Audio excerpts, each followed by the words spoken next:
back on the edge and ready to have a conversation on the edge. Now, before we get started and get rolling into today's conversation, I want to slow down for a few seconds because this one is different. A lot of times on this podcast I bring people on because of what they've done, because of what they've built and the results they've created. But today really isn't about that. Today Today is about a really, really special person, not just to me, but to many, many other people. This is about someone who has had a real lasting impact on my life. Long before I ever thought about doing a podcast or starting up my own business or even being in leadership. Marsha Babcock, she is joining me today. And she is not just a guest. Marsha is family. Marsha has been more than just a second mother to me for years. And I don't think I ever fully have told her out loud how much her influence has meant to me. Her influences come in so many different ways, not through big speeches and not through moments where she needed recognition, but through her consistency, through her presence, and through the way I have witnessed her show up for people time and time and time again. And she has never made it about herself.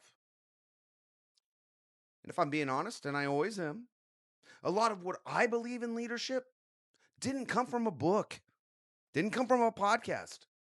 It came from watching leaders like Marsha, and how she moved through different seasons of her life, from teaching to practicing law to getting into executive leadership. At the same time, never losing who she was in the process. Now, I have seen the way she impacts people quietly, and I've seen the way she impacts people loudly. I've seen the way women like my wife Sarah, my daughters Audrey, my daughter Gracelyn, like men, my son Dylan, how she has shown them what's possible. And I've seen how her influence doesn't just stay in one place. It ripples. It's a legacy. It ripples into families, into careers, into the way people carry themselves every day. And you know what? I don't think she fully realizes that. I don't know if people like Marsha ever really do. So today, this isn't just a conversation. Today is a moment of gratitude, a moment to reflect, a moment to sit down with someone who has helped shape who I am and ways I'm still discovering, to be honest. So wherever you are right now, if you're driving, if you're working, take a minute or 115. I want you to lean into this one because this is what the conversations on the edge is really about, what it's meant to be. Real people, real impact, and the kind of leadership that doesn't need a spotlight to change lives. Let's dig in and have a conversation on the edge with my Mama Marsha. All right, welcome back. And before we get into today's conversation on the edge, I want to take a minute to speak from the heart. Some guests come on to this podcast because they've accomplished a lot, and some have come on because of what they're building. But today's guest is here because of who she is and because of the impacts she's had on my life and in my family's life before there was ever a podcast or I got on a microphone or anything even called the Leadership Edge. And this lady is Marsha Babcock, otherwise known as my second mom.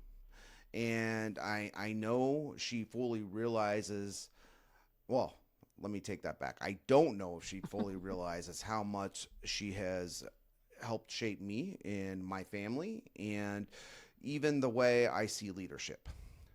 Not through speeches and not through grand moments, but through presence, through quiet guidance, and through love. Though the way she has consistently shown up for other people has also been extremely impactful without needing any recognition on the side. I've watched her walk through different seasons of life with strength and grace, from teaching to practicing law to executive leadership, and now into a different season of influence in retirement. And what inspires me is she has done so much along the way without getting a lot of recognition for her consistent persistence, her courage, and her heart. It's really been impactful. I've watched my two daughters and my wife Sarah be extremely inspired by Marsha. I've seen her wisdom create spaces for her family to grow and for her friends to grow around her and her community. And if I'm honest, I don't think she's seen the ripple effect that she's had just by being herself. So in today's conversation, it's not just an interview, and it's not just a standard leadership conversation. It's honestly a moment of gratitude, and it's a great moment of reflection and a chance for me to sit down with someone who has impacted my life in ways I'm still discovering. So we're going to get going, and we're going to step into this conversation together. And so I would like to introduce my wonderful, I guess you could call her sequel mother or amazing second mom, Marsha Babcock. So we have the privilege of sitting down together and walking through some conversations about leadership and experience, and from a plethora of different careers, I guess you could call it, or seasons in life. I mean, going from a grade school teacher to a lawyer for, I mean, essentially over 3 decades. Is that correct? Mm-hmm. Right. And an executive leader serving as the executive vice president of the Mechanical Contractors Association of Omaha. But like I've said before, titles don't really explain who you are as a person. And so I don't think, understand that when you see someone like yourself that walks into a room, you don't always fit. I don't want to say you don't fit the mold, but when you get to know who you are and have a conversation with you, it's not the typical conversation that you would have with somebody who's had your experience. So, the influence that you've had, it's been extremely consistent, and also it's extremely empowering. And I've had Sarah on here before, so those who watched the podcast before know Sarah, and she probably, and I can say this with a lot of confidence, I don't think she would have been inspired to reach the heights of her career that she has if she didn't have someone like you, specifically you, in her life. And that is amazing. And I just want to start there because I want to set up for everybody watching this how we impact people around us, whether it's in our career or how we lead in our community, how we lead in our family, which you've done all, how impactful that is. So I just want you to know how grateful I am of that before we get going. Okay. Okay. All right. So that was kind of all over the place. That's my ADHD getting out there a little bit. So I'll have to dry my eyes. I'm trying to maintain my composure. Okay. So first off, I want to start at the beginning, kind of not just like in a resume format, but I want to start with the teaching journey. Okay, teaching, being a teacher, um, and I know it's been quite a few years since you did that, but I mean that takes a special human being, and it takes a special type of human nature to be able to do that, right? So what did the early years of teaching about human nature and about human relationships do you think you took away the most of? What lessons did you really take away in those periods? Okay. Well, I'm going to go a little further back and say that I also had someone in my life who made a big difference to me. It Mm-hmm. was my Aunt Hazel. She had taught kindergarten, retiring after 45 years teaching kindergarten, Wow. which is something I would never touch because first grade was bad enough. But she inspired me, and I saw her. She was my dad's kindergarten teacher. Sure. Everybody in my family had her as a kindergarten teacher, and and I just knew that that's what I wanted to be. I wanted to be just like her. Um, and so there was never really a question for me when I graduated from high school and went to college as to what my direction was going to be. Um, I wanted to have the same impact on other children that she had had on me. Mm-hmm. Um, and so, what did I learn from that experience? I had quite a journey when I was teaching. I taught for 13 years, all in Lincoln, but I taught in 3 different schools and I taught in 5 different grade levels. So, what I discovered about myself, of course, was that I needed change, variety, um, Yeah. new challenges. Um, and I worked with a number of fabulous teachers. And I also worked with some who probably should have taken early retirement. Sure. But I saw my responsibility to them as being someone to assist in helping them be better at what they did, or helping the kids that came from their classroom to mine who weren't quite reaching the potential that I thought that they had, how to help them grow Sure. to the extent that they were capable of. So that was kind of how, and I looked at my leaders, the principals. Mm-hmm. Honestly, I can tell you that I worked in 3 different schools. I had 3 different principals, and there's only one of them I would have ever worked for again because he he um, he recognized. First of all, he recruited good talent, so we had a crack staff. Mm-hmm. He trusted us. He had confidence that we would do our job. He knew that he inspired that confidence that said if I did something that maybe I shouldn't have, or I said something that I shouldn't have, that I could go to him right away, and he would back me up. He would find a way, or he would hold me accountable. Sure. Um, and all of those things, I think, made me a better teacher, and made me a better colleague, and created an environment in that building that was one of strength and courage and competence. Mm-hmm. So it was a great experience. And I was really sad when I had to leave that building. Yeah. I had moved from the classroom into a student services position, which I loved because I could advocate for kids. I did the gifted program. I did some work with kids that had learning disabilities.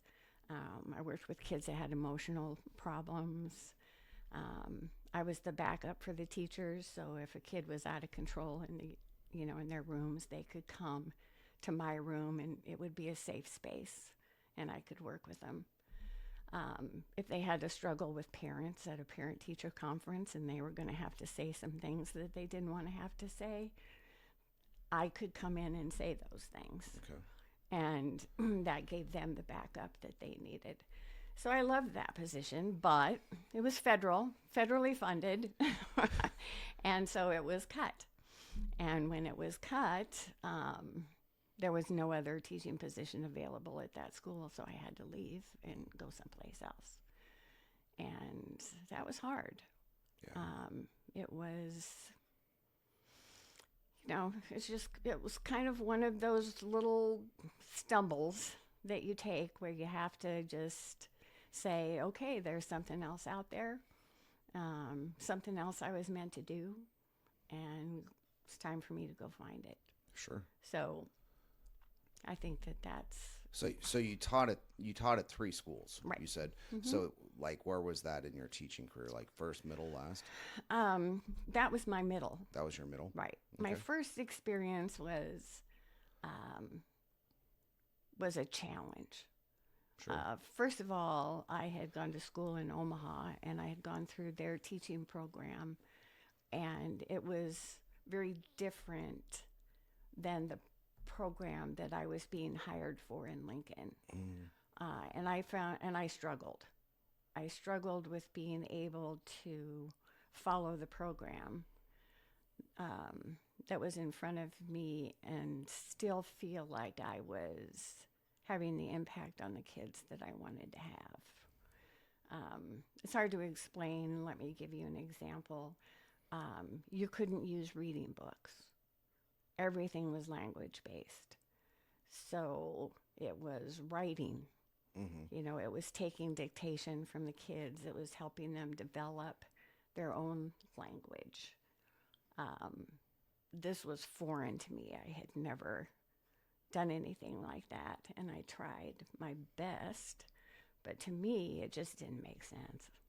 Yeah. And after a year and a half of doing that, the principal and I both decided maybe, because I tried to find a way to modify that situation, and I tried to find a way where I was doing as much as I could, but I also created a plan where I felt like I could function, and it didn't meet the criteria.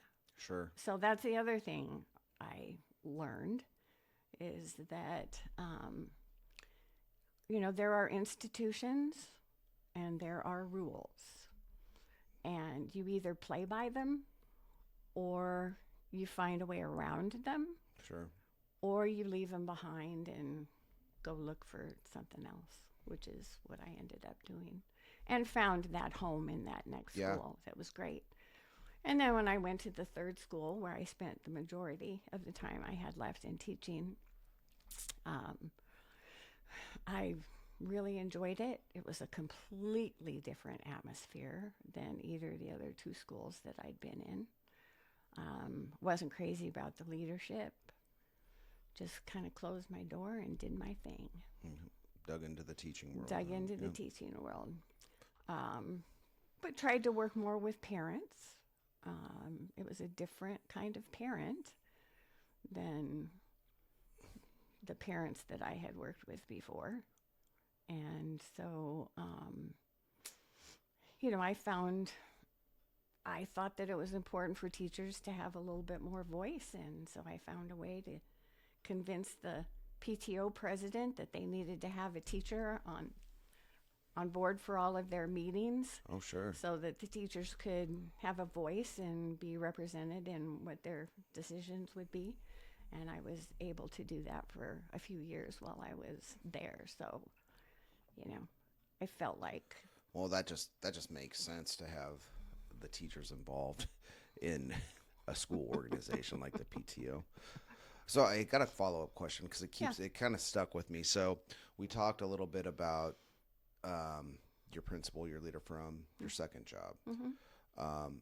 It seems to me like he really created an atmosphere of empowerment. That's where you really felt like you were able to gain of a lot of Yeah, things, thrive, right? really. And Hmm. that probably as we talk about going into your second job or your last teaching job, that probably even helped you understand like how you needed to best um, work through that situation to be impactful to the kids. So that's awesome because like how many Hmm. years ago was that? And I'm not trying to call age out here or anything like that, Oh, but well, that's all right. I don't mind. I'm 72.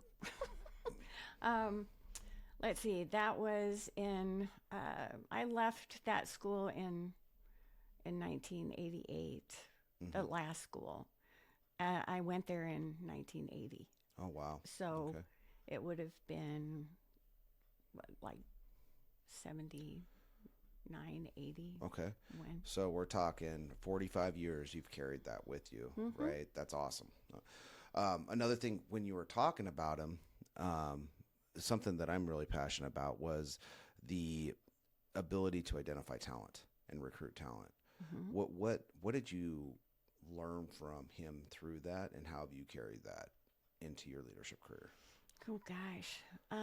Well, I have never been in a position to hire. Yeah, I've always been the one who was hired. sure. Um, uh, whether it was as a teacher, a lawyer, or as an executive, I was hired by another group of people. Yeah. So I don't I don't really have anything Okay. to contribute that way. Sure. Um, I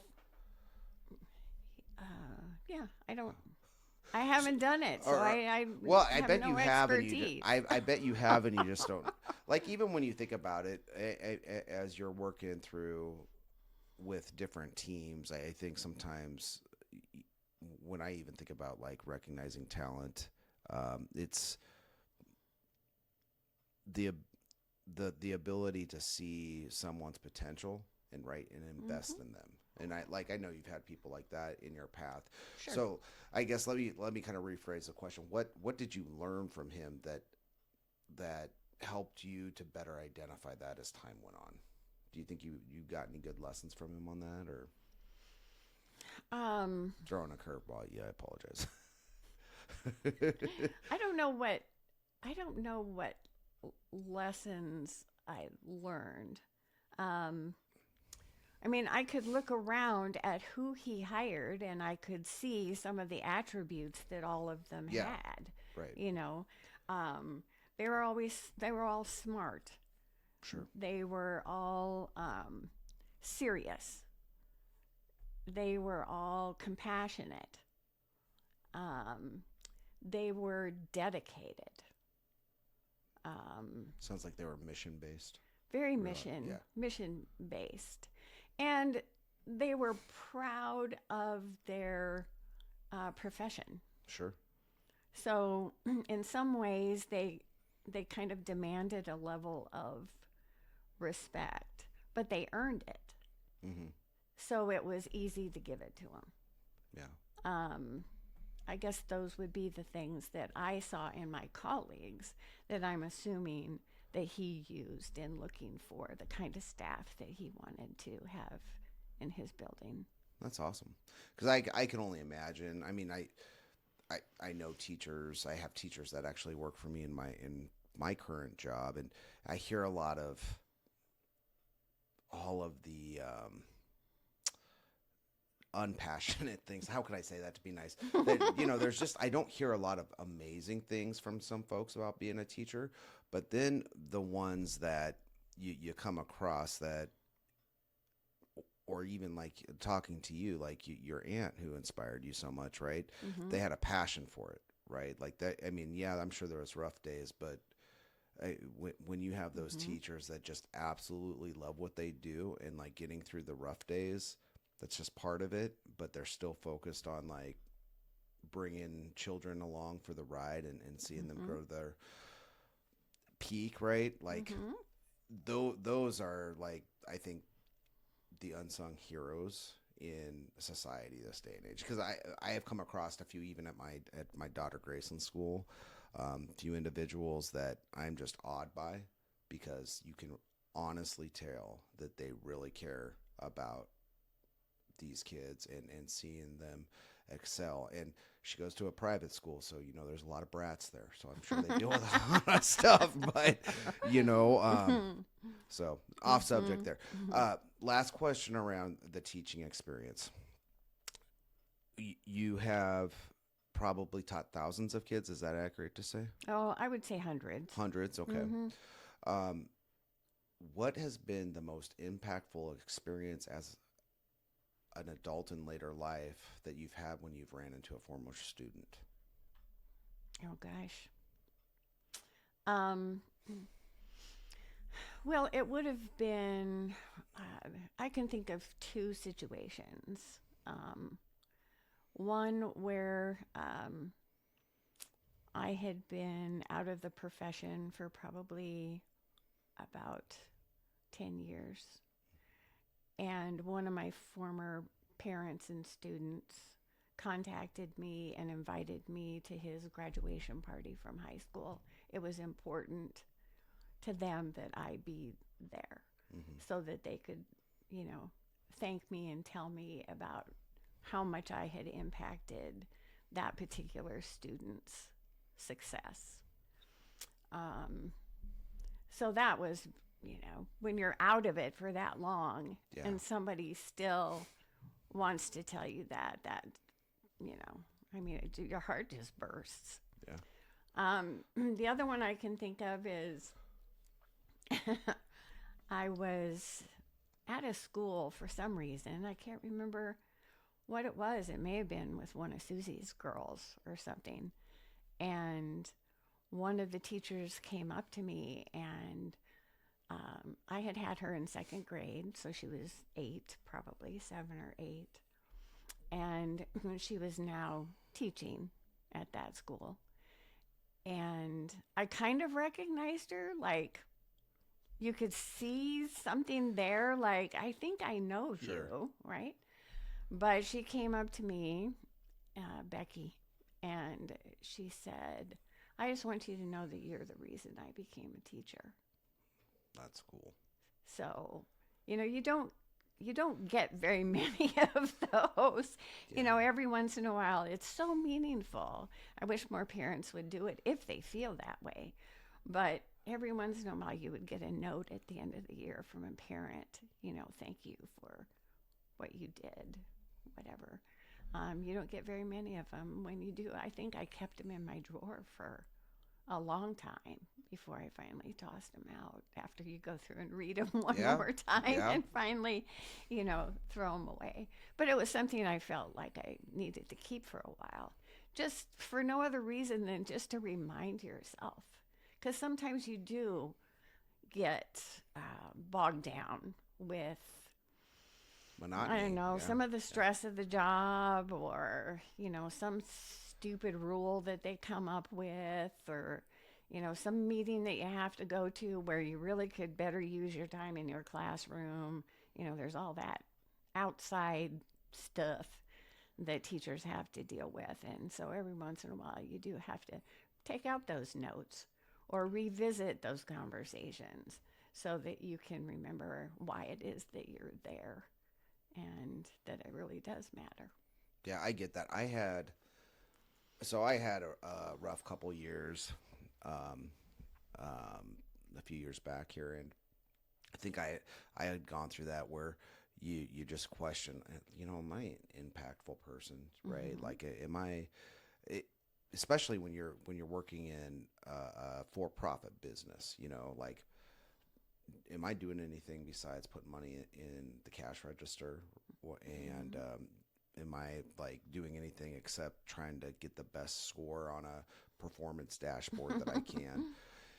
And so I like was going through this period where I was just questioning if I was making an impact in these people's lives that had worked for me. And then I had a young lady reach out to me just on LinkedIn one day, and she's just like, I just want to tell you thank you. And it's been like 8 years since we worked together. She's like, I just want to tell you thank you because everything I've worked for in my career and where I've grown to, and she had kind of gotten to an executive level. She was just because when I was in high school, the way you treated me at that job, and how you helped me see things from a different point of view. And you actually spent time teaching us, why what we were doing was important. Like that just impacted me so much, and that's this is a big reason why I'm at where I am today. And I was just like, oh, It change just it. fills you up. It does. It fills you up, and it does it. It's validating. Hmm. It's validating, and I guess so, And the thing is that you've probably had that same impact on a lot of different people. It's just that they don't take the time to tell yeah, us, and that's fine. you know. And I'm fine with that. It's just like when you do hear it, sometimes it's a lot of gas to go for quite some Yeah, time, that's because right. you can keep it right up here. Just like looking at reading those notes, from Hmm. the parents, and so that's awesome. That I because I guarantee you that there are hundreds of kids out there that will probably always remember Miss Babcock. Just because I do one of the first times that I can really remember that we spent time together is I remember we went in and we packed up your classroom, Mm. right? And I just Hmm. remembered how cool your classroom was. So I knew you were super invested in those kids. So They would know me by Ms. B. Ms. B, Ms. B. Ms. B. Hmm. Or okay, so we're gonna kind of switch over to your next journey Hmm. in life, and that was your journey into law. And like I was always fascinated because we don't need to get into it today, but I know you spent some time on doing a project teaching in China, and then I remember you came back and all of a sudden you were going to law school, and I'm like, what is this? And I think I was 9 or 10 when you Hmm. were doing Yep, this. you were 9. And I was always like, she's already gone to school. Why would she want to do this to herself? And I Your dad always, said the same thing. but it was always super inspiring to me. Um, what what did that whole season really require from you internally? Like what was your fear, and outside of your fear, Mhm. what was your excitement? Okay, well, first of all, I would have to say that in my last few years of teaching, um, as much as I loved it, and you could not say that it wasn't a challenge every day because it was. Hmm. But for me, it had become the same kind of challenge. And I just knew that this was not something I could do until I was 60. Sure. And I needed to do something else. Um, Also, at that time, there was one female superintendent in all of Nebraska. Um, there were two female principals at the elementary level, none in junior high, none in high school. The prospects of being in a leadership position in the school was not very bright at Sure. that time. And so I decided that I was going to have to do something else, having no idea what that something else would necessarily be. Um, so I went to the university and got with the psychology department and became a guinea pig that they could use to test some of those newly created aptitude tests Oh, that sure. became such a big deal with Gallup and SRI and everything. And so so I took this test and it came out with a top 5 of things that I could do. Um, and some of them you would think it was funny. Um, One of them was a police officer, which I thought, what on earth? Although I did talk with someone who was in the juvenile division who said that I was being too close minded about what I could bring to a position like that. But I thought, no, that doesn't sound too good. Um, a minister. Okay. All right. Um, a foreign language teacher, which didn't get me where I wanted to go. Yeah. A travel agent, which, okay, but not exactly the career I was looking for. That to me was more of a job as Yeah. opposed to a career. And one was the law. And so I started to explore that a little bit more in my own headspace. Um, how do I feel about that? And of course, I had taken personality tests, the Myers Briggs, and knew what I was. Sure. And I thought I could do this. First of all, I was looking for some financial independence. Mm-hmm. And I thought, I don't need somebody to hire me. I could hang out my own shingle and I could survive on my own if I needed to, Mm-hmm. which was important to me.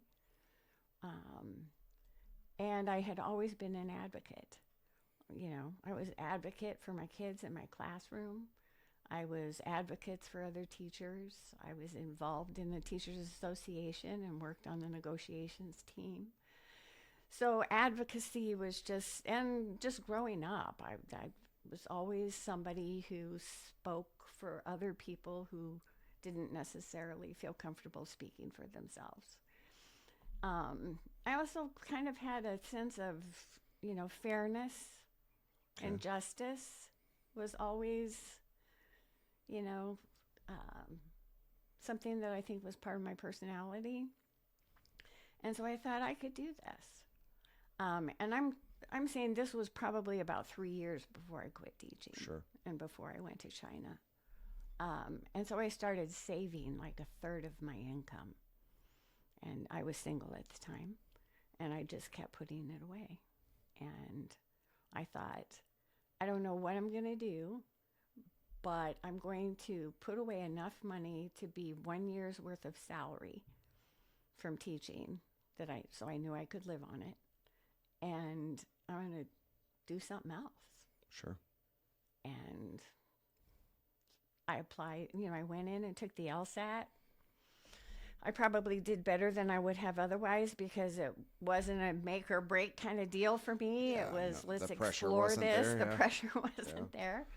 I got my score. I did really well. I applied. I was accepted. And it was like, I was very excited. It was a new chapter, a new journey. Um, I met your dad. We, you know, we went back and forth about when to get married because I thought, oh my God, I'm going to get married. I'm going to have 2 stepchildren. I'm going to be going to law school. Can I do all of that? Yeah.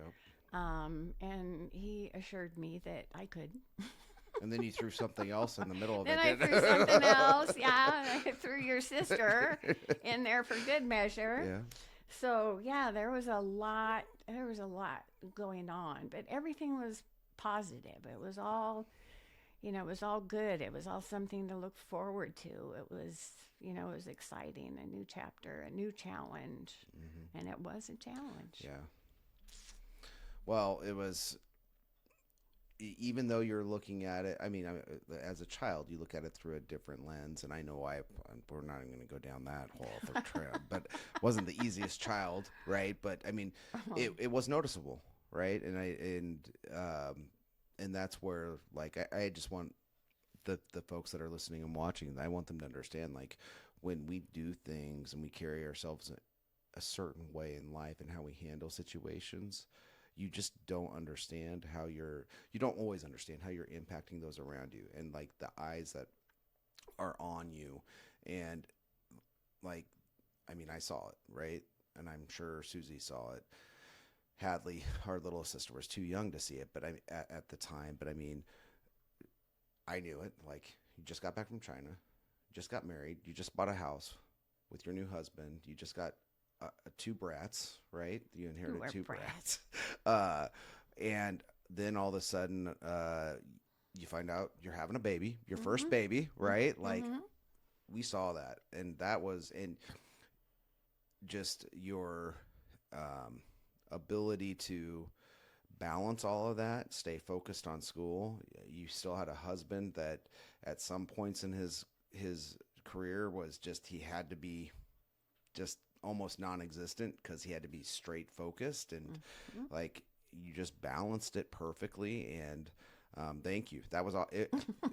Very impactful for both me and my older sister. So, just if you're watching this, you just don't know like how impactful your everyday mentality is to those around you. So, probably never told you that before. So, I I I'm glad I I sa- appreciate it. I'm glad I save it all Yeah. for getting Mm-hmm. you on camera and on a mic. Well, here's the thing. You were very important to me, Yeah. and I wanted to be what you needed. Well, you were like So, you're not gonna get me. I'm not gonna do it. No, you like extremely. I mean, it was a a big challenge yeah. sometimes. It was a damn challenge. Rabbits in the bedroom and who else? Yeah, I know, but Setting fires. setting fires. I still hear about that one every once in a while. So, Mm. let's real quick back to like career transitions, Hmm. right? I think So that's why I needed yeah. I need that's why I Mm, needed to make a change, and that was what I did in order to get me refocused on what I something that I really thought that I could do and do well. mm-hmm. So, um, there you go. And you did it. You did it. You did it. You showed up. You showed up quietly, and I think that's what when you started connecting and branching out. Like I think that's what a lot of people saw, and that's why you've been a lot like you've built a network for yourself that is pretty impressive, right? Um, and I don't. It's never been about being overly loud. It's just a being about how you show up, almost quietly sometimes. So, um, going in from law to executive leadership. Okay, Hmm. teacher, law school, uh, Private private practice, practice, yeah, legislature, and then and then into and executive executive leadership. leadership, Hmm. collaboration, all that good stuff. Hmm. So when you stepped into executive leadership, you started navigating some complex environments, right? What surprised you the most about leading adults at this level? How much like children they are. Hmm. um, Do we ever really grow you know, up? well, and of course, I was used to working in, I had gone from a predominantly female environment as a teacher into a predominantly male in the legislature and in private practice, Yeah. and then into basically a totally male environment when I went into leadership in the construction industry. It was just all guys. Um, I like men. I like working with men.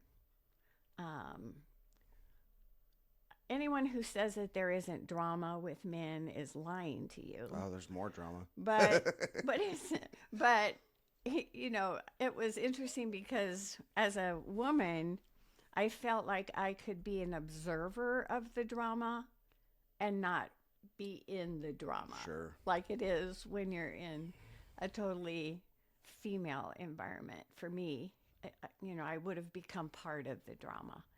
And when you're working with men, you can sit back and smile. Silly. They're silly. But because in this environment, I was representing a board of competitors. Sure. There were about 65 companies that were represented in my organization. Um, I worked for a board of directors, um, and they had common interests sometimes, Mm-hmm. and they had competitive interests sometimes. So it was always the biggest challenge was keeping them together. You know, keeping them focused, keeping them on the same page, identifying those things that we could, where they could all be together on it, as opposed to be competing against each Hmm. other. Um, and we were successful a lot, and we were not successful. I was not successful sometimes in keeping everybody together. Uh, for example, when one of the the uniqueness of the particular organization that I worked for is that all of these competitors in this construction industry hired only union labor. Hmm. Um, and so, um, if one of the unions would go out on strike, it's really important to keep your coalition together against the strike, Yeah. right? But again, it's a competitive environment, and sometimes bids would come up, and people need to pay their employees Yeah. and feed their families. And so they would find a way around it, or they would secretly go to the union and cut a special deal, or, which of course weakens your position. Yeah. And so all of those things had to be dealt with in trying to keep that coalition together and keep them strong and working together. Although the majority of my time was spent with those labor unions developing positive relationships. Because as you know, everything is all about Oh, relationships. yes. It 100%. just is. And to the extent that you can develop those relationships, you avoid so many of the confrontations and challenges that might otherwise come up. Yeah. So that was a lot of what I did. But I understood unions. I grew up in a union family. As a matter of fact, I negotiated with one of the unions that my father was a member of, and my brother was a member of it. So I wasn't always popular at Thanksgiving. but um, but I understood, and the Teachers Association. It is an association because there are things that it can't do that unions can, Yeah. but it's basically a union, Hmm. and and so I was used to working in that kind of environment. I think those were skills that were really beneficial to me in Yeah. that position. Understanding. Yep. I like totally concur with that because I think that is, and I don't know if it's something that you learn as you get older and as you work with human beings more, but I think that's what I have learned in the last 10 years specifically, that there is nothing more important than the relationship with the people you work with, the relationship with the people that you lead, and the relationship with the people that lead you. Um, and I think, like, as an individual, I think the biggest thing I've learned is it, nobody's responsible for that relationship but me, Right. right? And when we start realizing that, and when we're in the workforce, that's that's when you start elevating a little bit more and becoming more impactful, because then you can teach those around you, whether they're peers, whether you're managing up to your leaders or your team. You can start teaching them those things. Mm-hmm. I personally love doing it for people that are younger, because of all the mistakes that I've made and all the times I've tried to just do things on my own, um, when it would have been easier for me to build bridges through good relationships and understand that I could build an army of resource versus an army of one, right? Mm-hmm. And I think when we start really diving into that and unlocking that, man, that's, and then, I love how you brought up the understanding, the empathetic part, right? Like Mm-hmm. understanding where these people are coming from, because then you're able to get in their brain, right? And it helps you create a little bit more of a non-emotional response and a more realistic response because you're understanding where they're coming from. I think it also, though, expands the options Yeah.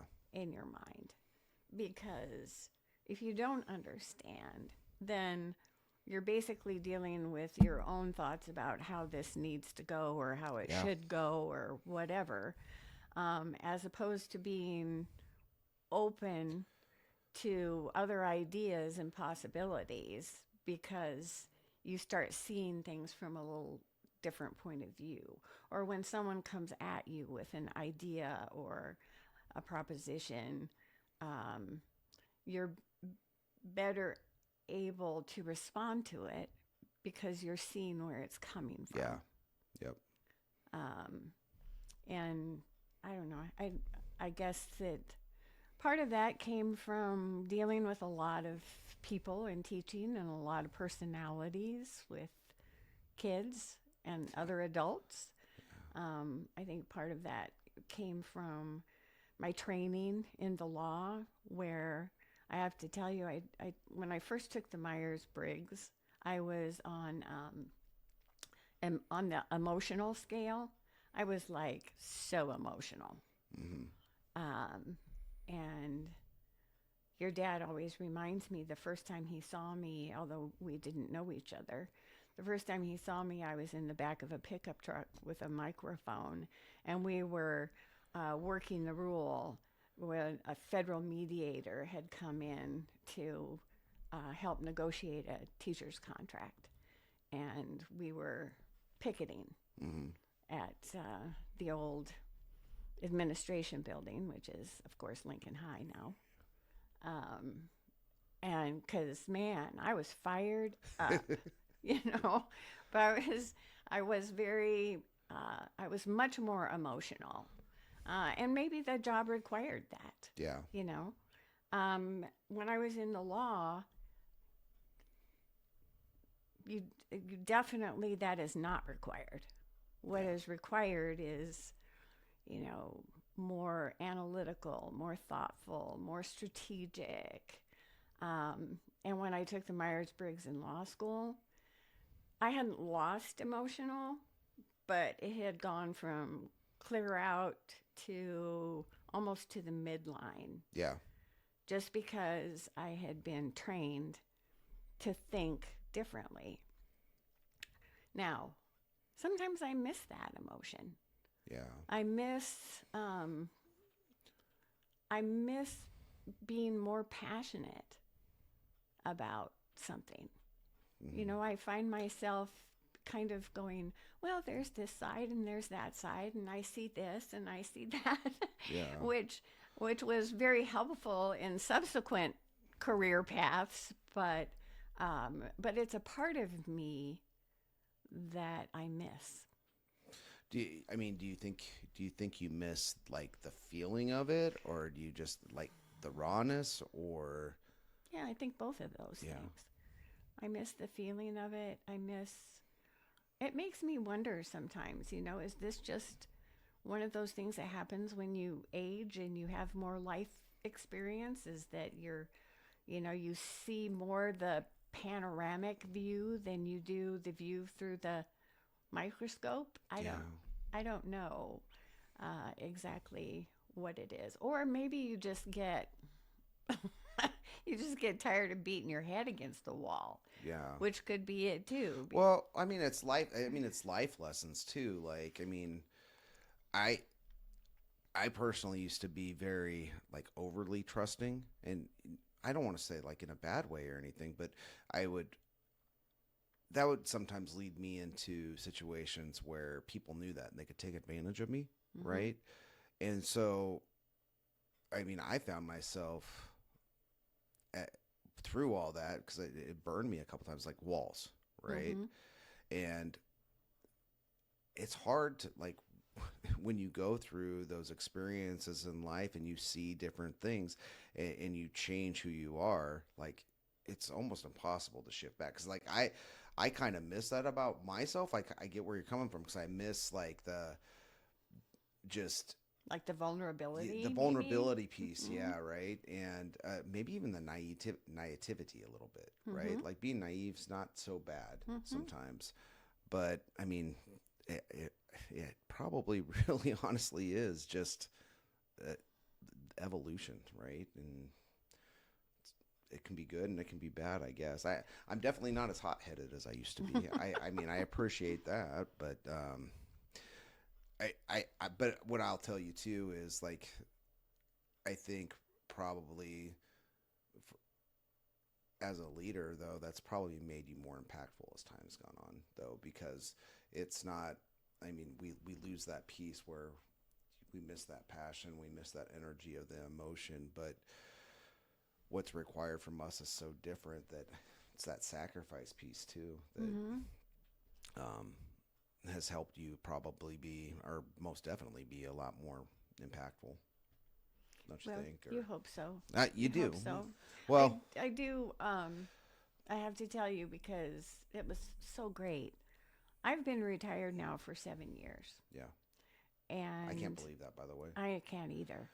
And a couple of I got to be really close to my board of directors. You know, we there was always a separation. I mean, Mm-hmm. I never became one of the guys totally. Mm-hmm. You know, they would do things socially with their spouses and things that I wasn't included in. Sure.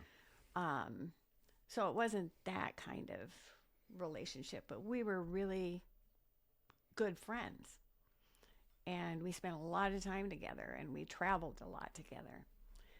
And you know, I would text every once in a while to a couple of them that I was especially close to, wishing them happy birthday every year on their birthday that I remember. I got a call from one of them the other few weeks ago, and he said, "How would you feel about getting together with all the guys?" And I said, "I think that sounds great." And he said, "Well, when are you available?" Okay, we picked a date because that's when I was available. And he said, "I'll call all the guys and tell them, let's meet this day, this time, this restaurant."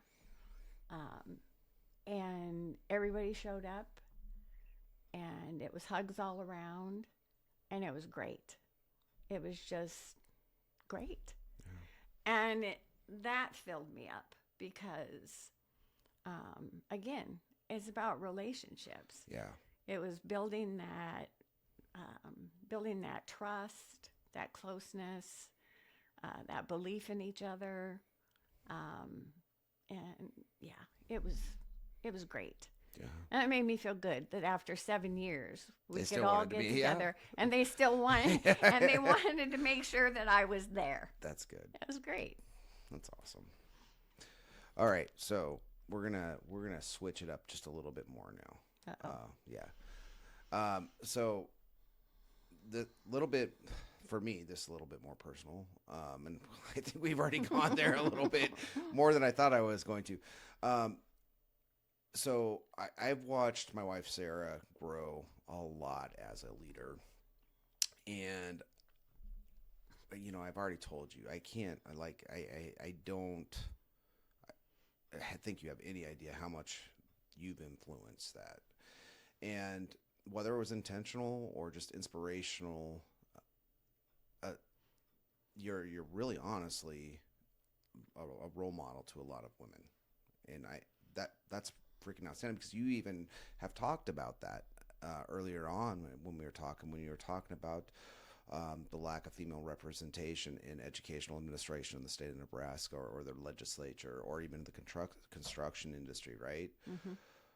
So, and I know time has changed, but I know we're still probably not where we need to be in that aspect. I do want to tell you my favorite leadership team I ever had was when I was in Grand Island, Nebraska.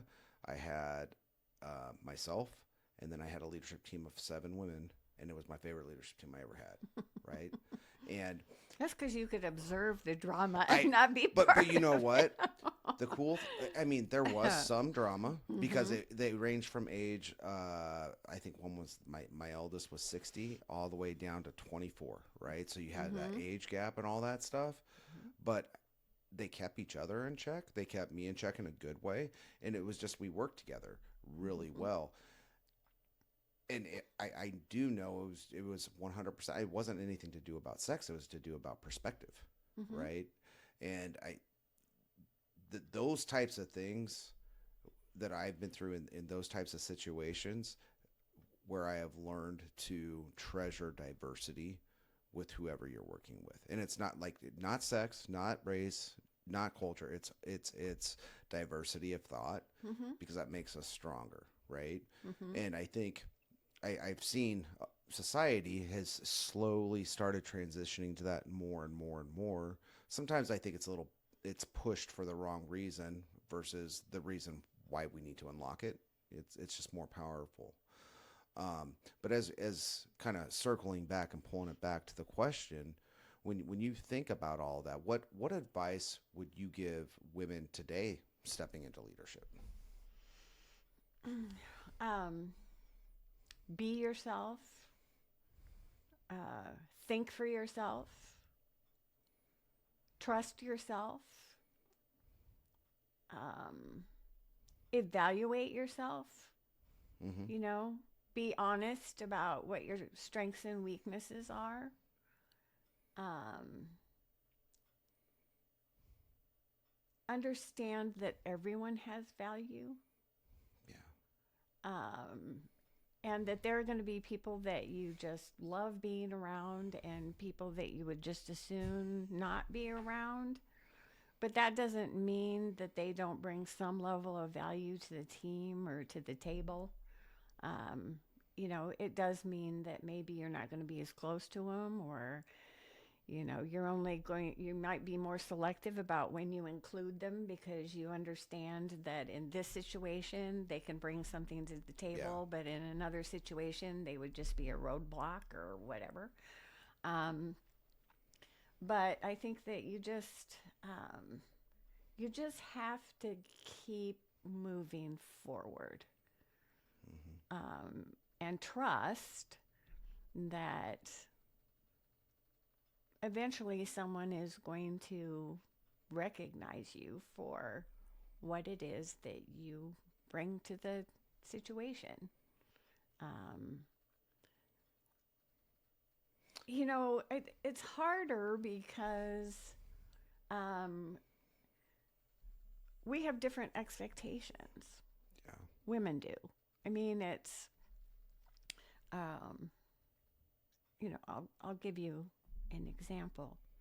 Um, when I was in executive leadership, it was a small office, okay, 3 people um, that were actually in the office.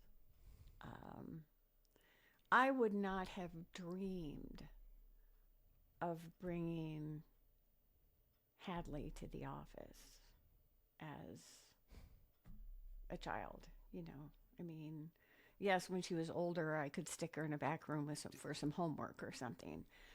But in that, birth to 5 kind of range, I would have not even considered it. Mm-hmm. And working in that boardroom full of men, they would not have been very pleased about it had Sure. I done that. Not something that was in their bailiwick. Most of their spouses did not work. They were at home, they raised the kids at home, and that's the way it was supposed to be in their world. Mm-hmm. Um, so that was an adjustment that had to be made. You know, Thankfully, your dad was a great partner. I mean, he picked it up for me. I picked it up for him. We made it work, but it was a challenge. Sometimes, people will say, well, you have to, and you understand this from a different point of view, but okay, well, you have to help other women. You have to be, sensitive to their needs and help them, move forward. But I have to admit that when someone in my office had a baby and their child care fell through, that's fine if your child care fell through for this day or that day. But, hey, school's going to be out for 2 weeks and I want to bring my kid to the office. That did not sit well with me. Yeah. And I had to ask myself, why? Why did it's not like I couldn't necessarily accommodate the kid. I love kids, you know, but that wasn't, that distracted her from her job. Yep. So she couldn't do her job as long as she was taking care of the kids all of the time. And yet I was supposed to be empathetic to the fact that this was something that she needed. I struggled with that and I beat myself up over it. Yeah. Because I kept thinking, you shouldn't feel this way. You should be supportive. You should, because this is a real scenario. And then you roll it back and it's like, yeah, well, it was a real scenario for me too. And I figured it out. Yep. So I think that women go through those kinds of things, or, maternity leave, or, taking time off and then wanting to come back. I mean, those are disruptions Mm-hmm. in a workforce, but they're also a lived reality. Yeah. And sometimes I think that it's used as an excuse to keep us back rather than figuring out how to invest in good childcare. Right. How to expand the child care that's available to support families. Well, I also think like I 100% I agree with you on that. Like childcare is outrageous, right? Mm-hmm. It's out. And Sarah and I honestly, I don't know. After we left York, we didn't have a ton of childcare. We figured it out. We figured out how to do it without having, because why would we need to go spend college education on childcare? Because that's really what it is. Mm-hmm. But I also think like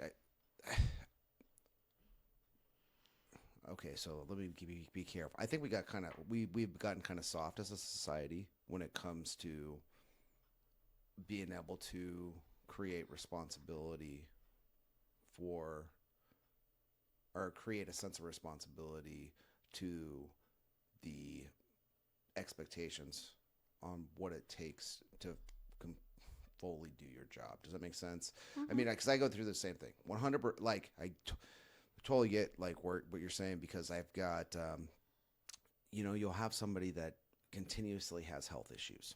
All right. Mm-hmm. I get it. You have health issues. I'm empathetic. I'm going to be here to take care of you. But because you have health issues and you're missing all this time consistently, mm-hmm. and there's no planning, it's just popping up. This is how you're impacting everybody else. It's not just you, my friend. It is the 60, 70, 80 other people you're working with that you're having a negative impact. So why are we not taking a leave of absence? Why are we not looking for another option that will benefit both, right? Mm-hmm. But I don't think in the moment, I don't think we've taught these millennial generations, Generation Z, I don't think we've taught them how to think through that, because there is no responsibility to the workplace in that sense. It's a responsibility to the employee. Does that sound harsh? No, it doesn't. But it disproportionately impacts women. Yeah, I agree with you on that 100%. It does. And because it does, I think that we have a culture that that only allows women to progress so far. And then they have to stay in this situation until those familiar responsibilities that still largely fall on them are behind them. Mm-hmm. And then we'll give them an opportunity. Yeah.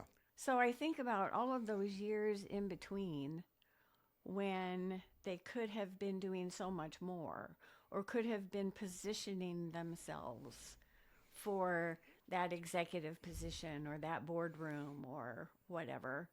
Um, but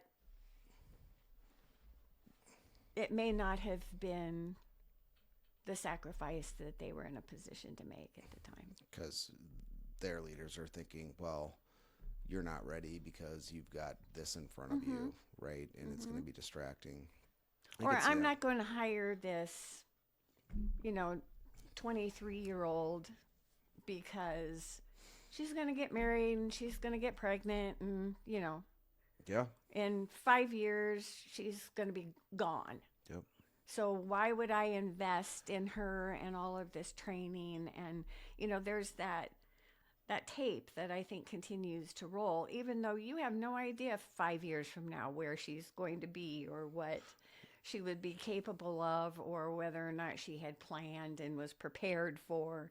You don't know that, but there's this assumption that always just kind of hangs back there in the back of people's heads that if this is a position that requires a lot of training, a lot of investment in terms of money and time, um, they think twice Mm-hmm. before they give it to a woman who is um, not in her 40s, where her kids are, Grown and take care of grown themselves. and Yeah. can take care of themselves. Yeah. I think that is still a barrier that this culture of ours, this American culture, you know, the Swedes, the Finns, the Norwegians have all figured it out. But in the American culture, we have not figured this Yeah. out. And so I think that it'll continue to be, in spite of all of the progress Oh, there's still a ton of progress that needed. Yeah. women have made in terms of being able to maximize their potential and make their contribution. There are still barriers and prejudices that are there that we have to continue to work on. That's a great point, and I mean that actually gets me. I know that there's still a lot of barriers, but that's honestly one I haven't even really thought that much about, and I'm gonna have to circle back on that one and think about that one a little bit more. Because I mean, what do you where do you start with that? I mean, that's a big question. Where do you start? And that's how my mind works. I'm like, okay, Mm-hmm. so what do we need to do to find a solution to fix this? But it's a big question. First off, I just want to be like, well, the men need to step up a little bit and do their part. But I mean, Mm-hmm. and as a man, like that's for me, like that's the biggest, my biggest thing is for men, like teaching them what their responsibility should be in society, right? Like whatever it was in the past, I don't like that's the past. Like we can't Mm-hmm. be traditional, but to be a human being, we have to focus on we have to be responsible. We have to be responsible for our contribution, and if and God, I don't want to sound sexist at all, but as a man, like you need to stand up and be responsible, and you need to be a partner, not just a leader. You need to be a Mm-hmm. partner with your spouse, Mm-hmm. whoever that is, right? And I Or you need to consider, it's a different discussion inside a family and a relationship than it is in the yeah, workplace. yeah, Because um, when you're looking for a partner, um, you have to decide what kind of partner you want mm-hmm, or need. And, you know, for some men and women, um, the woman wants that domestic life, the dependency. Unfortunately, that's And kind it of what is, it is. yes, Yeah. it does create a kind of dependency.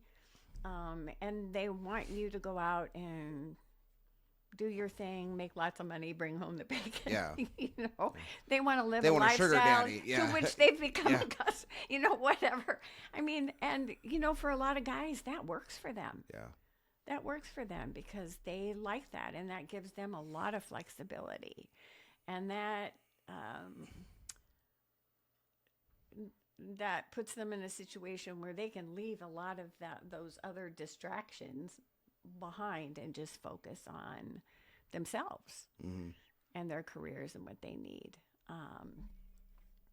And if that's where you are, I don't have any problem with that. I really don't. It's just know that that's where you are Mm-hmm. and be happy with that and look for someone who's like Call it that. out. Yep. You Yep. know, if you really want a partner, then it's tough because there's a lot of balancing. It's being aware of what each other needs and what each other wants and when they want it and can you accommodate it. Mm-hmm. Does it build resentment when one person has this opportunity and you're being asked to set aside everything that you've done and accomplished in order to move or um, change your schedule or whatever. um, it's a lot simpler to just Yeah. have these roles that people can play comfortably. Having a partnership is Well, a what fun is much life bigger if it's just challenge. comfortable, though? Be For honest. some people, That's true. that is the All the life more, all that the, they want. all the more power to them. And um,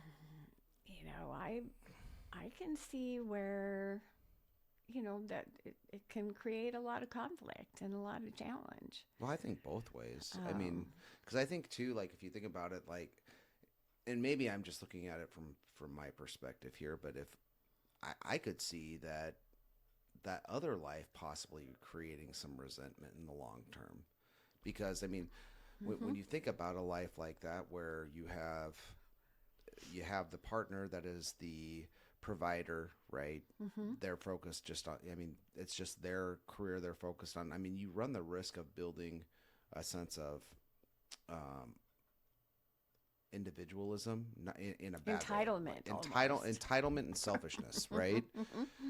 And so, like to me, that'd be scary, Mhm, right? Because I just from my perspective, I think when you have a true partnership relationship, there's a better, it's almost more rewarding because of the contribution factor. You're both contributing. mhm, But again, I'm not looking at it from the perspective of that person that just wants to have a traditional mhm. life, but I ran into it every once in a while with uh, in my executive position where there would be a complication in my domestic life. yeah. um, but the way I handled it was to be honest about it, to say, this is what I need, this Hmm. is why I need it. I know that this is inconvenient for you, and I will do whatever I need to do in order to make it as easy as possible. But I'm going to do it. Yeah. And what you hope is that you have established the relationship and you have built the confidence of the people that you're with, that they might be, a little perturbed by it, but you're valuable enough to them Hmm. that they're going to give you the grace that you Not need. going to hold it against you. They'll give you the grace. Yeah. But, that takes time. It takes time to build that relationship. It takes time to build that trust. It takes time for you to become secure with the value that you have brought to an organization or whatever, a relationship. And and for you to say, I deserve this. I deserve this grace. Yeah. It's not permanent, it's for now, but I deserve this, and I'm asking you to give it to me. Yeah. And I don't think that women are very good about that. Yeah. I don't I think women are very good at assessing their own value and being confident in it and taking it to someone and saying, you know, um, I deserve this. I right. remember because I had I had always been salaried, really. Um, I mean, for quite a long time, I was salaried as a teacher. Yeah. I was in private practice for a while, but your dad and I couldn't both be in private practice because it was too um, Inconsistent, it was too probably. Yeah. inconsistent. I mean, maybe you'd get paid, maybe you wouldn't. That didn't mean that you still had a house payment and you still had health insurance. Yeah.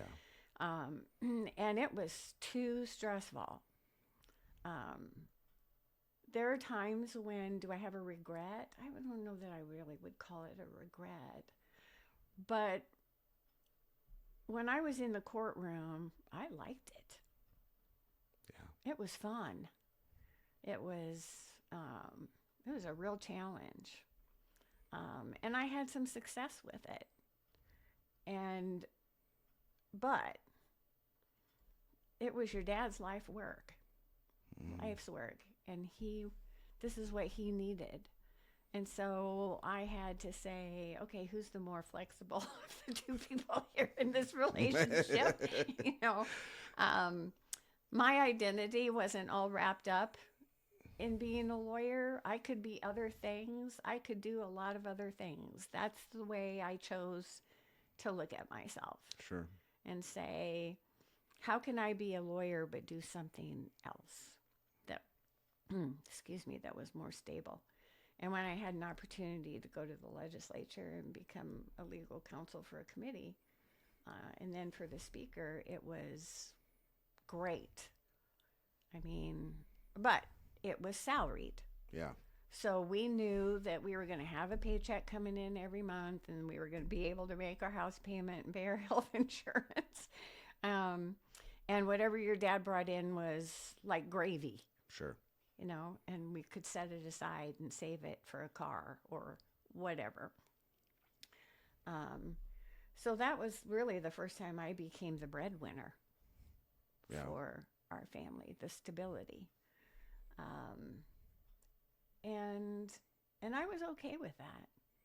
That was because I needed that stability Yeah. more than your dad did. Your dad's kind of a fly by the seat of his pants kind of guy. Um, he has he has like no financial wisdom whatsoever. so, oh, but but he always had that optimistic, hey, we'll make it through, we'll figure it out, never a plan, but we'll work it out. And he's right, we always did. But I needed more security than that. And um so I was, I had a salary. When I went to the association, I was going to have a salary, but it wasn't set like it was the other. You knew when you were a teacher, it was going to be this amount of money, and if you got this much education and spent this many years, you were going to be here on the pay scale. Yeah. And at the legislature, if you were one of the committee council, it's the same thing. This was going to be your salary. So when I went to the association and they offered me a salary, it was more than I was making, so of course I was happy with that. But it didn't even occur to me to advocate for myself and say, well, how much is everybody else making? Yeah. And Yeah. is that, I did not have that skill. And so I went for several years, probably 5, 6 years that I was there. I went with whatever they gave me. And if they gave the union a 4% increase, they gave me a 4% increase, or, whatever. And finally, I thought to myself, I did a little survey of execs throughout the country. and allowing for the fact that New York and California are going to be different Yeah. than the Midwest, I found out what others were making and what their benefits were. And I saw where even though I was okay with, I mean, I was happy enough with what how they were treating me. They were treating me well, and I thought fairly. Well, when I saw it, I thought mostly male colleagues Yeah. again. I thought, well, this is crap. you know, if these guys are getting club memberships and cars and, Getting squat. and I'm not, you know, maybe I should think about that a little more. So I did. I put it together. I put it on a spreadsheet. I showed my board what they were getting in Minnesota, Iowa, Kansas, Missouri, um, and put where I was. And I said, this is what I want.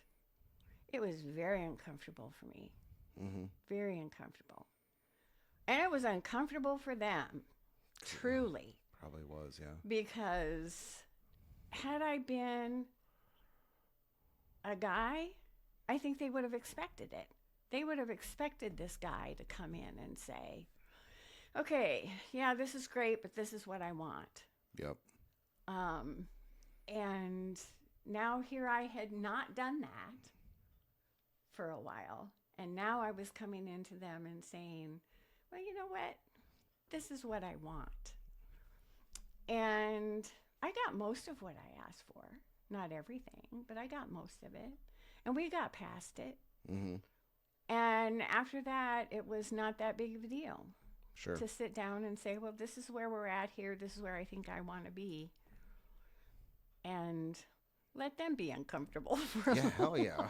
while, you know?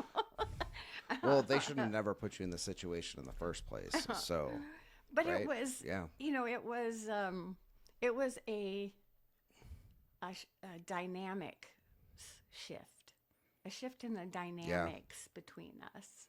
And it probably changed that organization going forward, I hope. Oh yeah. Yeah. So Mm-hmm. there you go, making another impact. But that was hard for me, Yeah. and I think that's hard for a lot of women. Oh, I agree.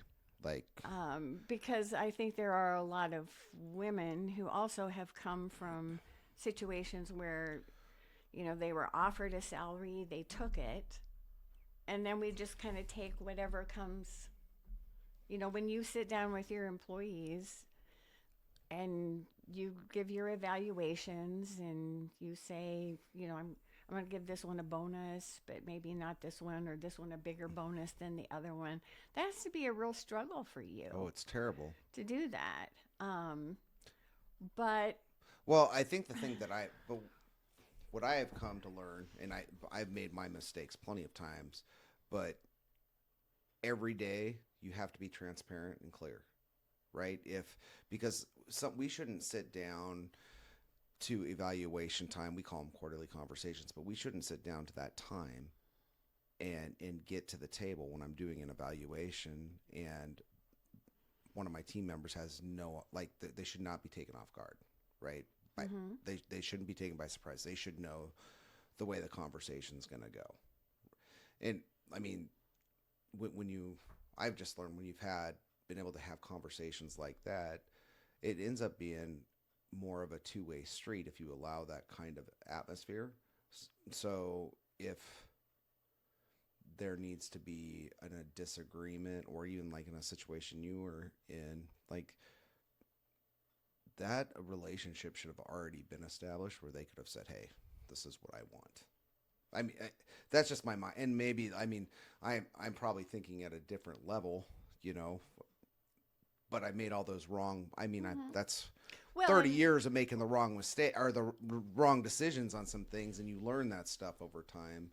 and the dynamics were a little bit different. Yeah. That many years ago. Yeah. Because, that was what, 97 was when I went to work there. Yeah. It's been a few years ago. Yeah. And so that shift between supervisors and supervised and male, female, I mean, I there's been mean, a there were a lot of different yeah, dynamics that, I mean, I'm sure that they weren't used to it because if there were any women in their companies, they were their secretaries yeah. or their data input people or whatever. They weren't people who were making decisions, taking responsibility, leading a charge. They were so I, I think they knew that I was all of those things, but I still don't think that it was easy for them to separate all of those things from the fact that I was a female. Yeah. Well, I'm sorry you had to go through that. I don't It's even. that old, well, yeah, but they're the head of the family. And it was kind of like, you know what? Yeah, I I'm the think head of my family right now. I'm the one that provides the stability. I don't, So, but I don't know that like that. That's a like you've never really said that, told me that story before, and like that just kind of takes me back a little bit because I don't know that we.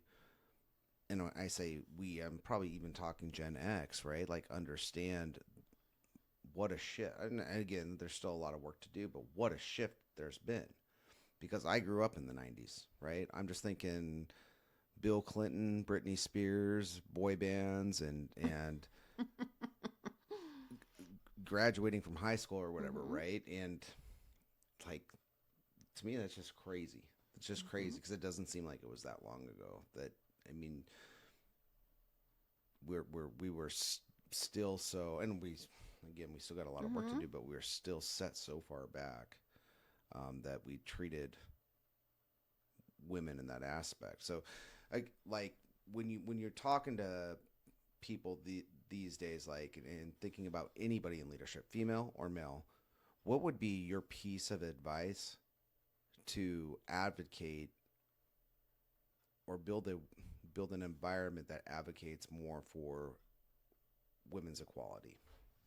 That's a loaded question. It's Mm. huge, I know, but like, what do you think is and when you think about it, what is something simple where we could even start? Um, I think you have to start with yourself. I think that you have to. I think you have to do a better job of evaluating yourself, uh, and and promoting yourself. But that involves some study. Not only some internal study, but also if you're going for a certain job or position, you need to know what you need, and then you need to ask the right questions. Mm-hmm. You know, um, how many people do you know that leave interviews and they aren't quite sure whether or not the company offers childcare or the company offers health care Right. or what kind of health care? Because sometimes someone will say, well, we have health care and we have this, we have a retirement plan and we have this and this. But you don't ask the question, you just want the job, right? Yeah. So you don't ask those questions. Well, tell me about your health care plan or tell me about your retirement plan. And then say, does that uh, does that fit with what I need? Not what I want necessarily, because you can always make yourself valuable enough that you can get more of maybe what you want, Sure. maybe. Um, but what do you need? And because if you don't, you're going to go ahead and you're going to take this position and you're going to find out that it's not a good fit. And whose fault is that? Well, it's yours. It's Yeah. yours because um, you didn't think enough about what your value is, what you can bring, and what their expectations are, and how those square with your expectations. You know, I think that that's something that particularly women, but many men, um, didn't do for a long, long time. And I see a lot of, when I look at Sarah, she's someone who thinks about that. Mm-hmm. She sits down with herself and says, "This is all my experience. These are all the things that I know how to do. These are the things, these are the skills I have and what I could bring to this organization. And if I'm going to do that, then I at least want this, Right. you know?" And I am so proud of her for being able to do that. I don't think your sister can do that, Susie. No, I don't think so. And it breaks my heart. Well, but I also think, like, when you think about it though, like, I- And I how don't do I think say it? Hadley can do it very well either, Well, I think honestly. part of that though is the path that they've all been on, because not to take anything away, but I mean, Susie got right out of high school, went into college, turned around, Like teacher, I did. got married, right? Hadley, I mean, I know she had a little bit of a bump there, but it was pretty much the same thing. But like, when you think of Sarah graduated high school, meets a young little punk, right? Mm-hmm. 20 years old, first baby, Mm-hmm. and then a really long educational journey with working overnights, moving to a bunch of different places. I was working all the time because I had to be that person, right? And Mm-hmm. um, I think all of that coupled in with her own experience with her mom and Mm-hmm. all of that, I think that just all really, like, and then even watching you just put that all together, and then she just, like, was going to be take charge, no BS, and know that she had value. And um, I, And that's great. yeah, like, I, I am so, and I've said this before a million times, I am so thankful that my girls have her Mm-hmm. to see, like, what is What's possible? what's possible. Strong, confident, maybe a little batshit every once in a while, but that's all right. Okay, we all have to. No, I'm just joking. Uh, But it's a heart that's as big as this Hell house, yeah, and you know? she does so much, and but again, I mean, that part of a lot of that's product of life, and I think we need to. That's a great point, because we need to figure out, as these next generations are coming up, like, how do we bring that to the forefront and how we're teaching kids when they're growing up, because it's not Mm-hmm. something that's taught, right? And you think about when Susie and I grew up, 80s and 90s, it was the golden era essentially, right? Yep. And we didn't have to, like, this conversations like this wouldn't even been taking place because we thought everything was Great. great. And I mean, unfortunately, Mm-hmm. they were two great decades, I think. But I think, unfortunately, they just didn't help the generations that came out of those decades to understand their own value. But I mean, Mm-hmm. even the value of others around them. It's interesting because one of the things that I did in the executive position was help establish student chapters in the construction industry in Lincoln and in Omaha. Mm-hmm. And and recruit students and take them places and give them education and training so that they would choose our industry, right? Sure.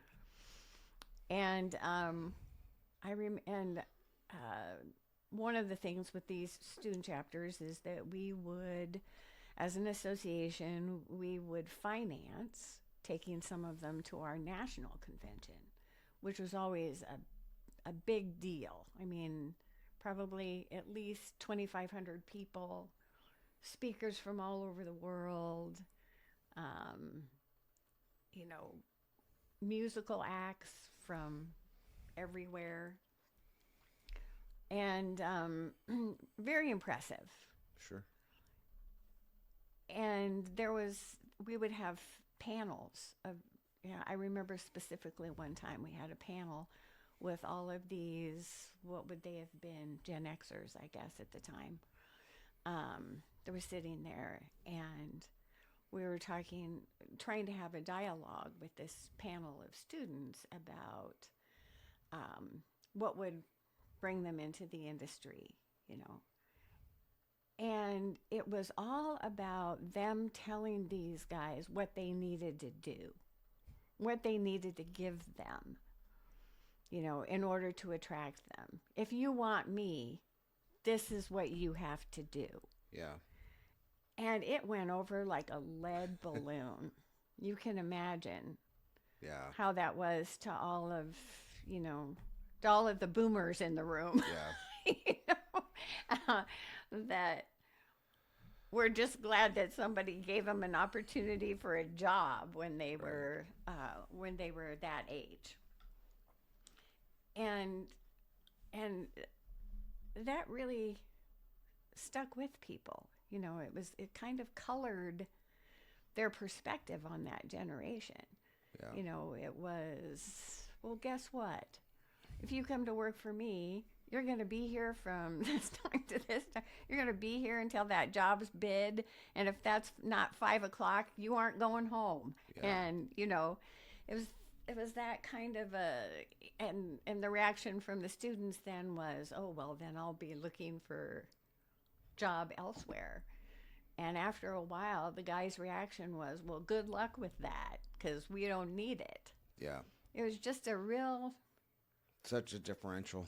such a difference Yeah. um, with the expectations. And, you know, hopefully when we raised you guys, it was, look, this is about, you know, this is about work. This is about expectations. You'll grow into it. You'll figure it out. Yeah. But you know, you have to hold your own here in this world. This isn't all about you. Yep. This is about what you bring to the Yep. table. Your contribution. Your Yep. contribution. Mm-hmm.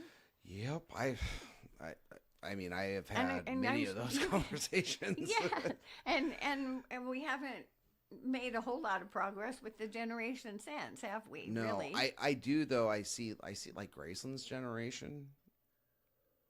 I honestly, from some of the conversations that we've had, and just with a lot of the younger kids, and even through like doing interviews and stuff, I think we're about to see a shift in that generation. As and it's because they want something more because they've grown up in a digital world that's been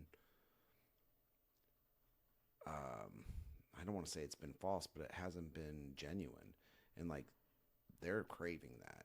Mm-hmm. And I think like for even seeing it with her, I'm not saying, I mean, she can be lazy, don't get me wrong, but like We all can. they're gonna give everything to whatever they do, because I mean I've seen it through her her friends, right? Just a lot of the kids that I've met at our school, and even the kids that have come to work for me. It's not now 5-10 years ago. No, Mm-hmm. not like that at all. It was very much like what you're saying. What are you going to do for me, Mm-hmm. right? I remember once I had a kid tell me, and it was 5 years ago maybe. They told me, well, you guys make more money than all of us. Why aren't you out here taking care of all the customers? Mm, okay. And I was, and that's how they genuinely, you couldn't change their mind. Mm-hmm. That's how that generation genuinely thought. Yep. You make more money than I do. You better work a lot more harder than I do. And it's like, dang it, dude, I can promise you I do. Mm-hmm. Right. But I don't need to do your job. That's why I have you. Right. And And I, it just, I, and I don't need to justify myself to you. no. And like, but I had Mm-hmm. never, ever, that's so far from how I think. And that's so far from how I've ever heard any employee talk to a leader that in my organization or in my industry. But I just couldn't believe that. But that's honestly, and I want to say it's that late millennial, right? That's a lot of the perception there. And I'm not Mm-hmm. generalizing it because I know everybody's an individual, and I'm not going to get in trouble on this thing. But Mm-hmm. there was a generalized thought process that you know Well, and they were better, and as parents and grandparents, you look at yourselves and you say, "Did I contribute to this? yeah. What did I contribute to this?" You kind of want to step back and think about your own behavior and your own example and modeling and say, you know, is this my fault? Well, and like I mean, we got to own it as parents and families, but again, we also have to own it as, and when you go back to thinking about contribution to society, because it's how we all contribute to society and created this generalization of thought that has made these impacts. Because let's be real, like who's really raised children in the last 20 years? It's not necessarily one-on-one parenting. Mm-hmm. It's been very much in a digital format, very much in a sports. I mean, look at all the sports teams. You know that these kids spends more time sometimes with their teams than they do their parents. Mm-hmm. The schools. I mean, you can go on and on. Like it hasn't that nuclear structure or whatever where it's mom, dad, or parents and children and Family time. family, and we're teaching them. Mm-hmm. It's not there, and so that's something we're going to have to face, and we're going to have to look at as time goes on, because we're going to continue to take the humanity out of human beings because we're not being genuine in our relationships. Well, and don't even get started on AI. Oh, well. Oh, we'll talk about AI next time. How Next does that time. sound? Yeah. Okay. Yeah, next time. Well, I've Uh, had, believe it or not, it's been like almost 2 hours. Can you believe that? nope. Great talk. It was Mm-hmm. Marsha. I'm so thankful that you came and spent some time with me today. And I appreciate like everything um, that you've contributed to, and more than anything, like just know that this family, me, my wife, my kids, we all think the world of you. And I know that anybody that has ever had any sort of relationship with you feels the same way. Even if they are from the other side of the aisle, they still respect the hell out of you. I mean, seriously, like listen to your grandson; he'll tell you all the time, right? And please be really proud of the fact that your impact is going to be everlasting. So, thank you for taking the time with me today. Well, I've loved every minute of it. Good. Let's do it again. Yeah, we'll do it again. Okay. All right. Thank you so much. Mm.